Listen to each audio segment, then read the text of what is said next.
How to invite friends in game. Hello guys, welcome to today's tutorial. In this tutorial I will show you how you can invite friends in game.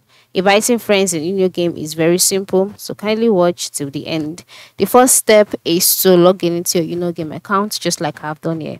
And then once you're logged in, you can see the different functions available. You can see the different games that you can play.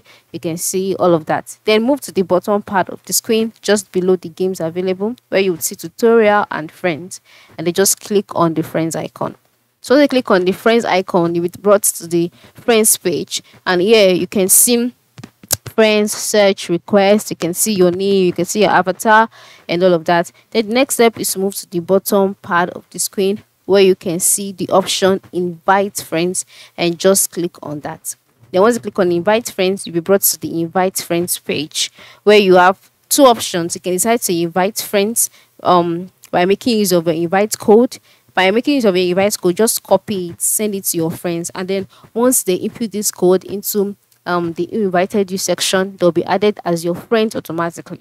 And then you can also click on the invite icon for you to invite your friends by sharing the invite link through your social media managing messaging platforms. All right, and so once they click on this link and they create an account, they'll be added as your friend automatically on and then you can also connect your Facebook by clicking on connect. By the time you connect your Facebook to your account, you would be able to make your Facebook friends your friends automatically also on the app. So this is it. This are the various ways you can invite friends on and once you have friends on it's always very very awesome, because you'd have people to play game with and also have fun with it. So go ahead and try it out today. Thank you for watching and have a good day.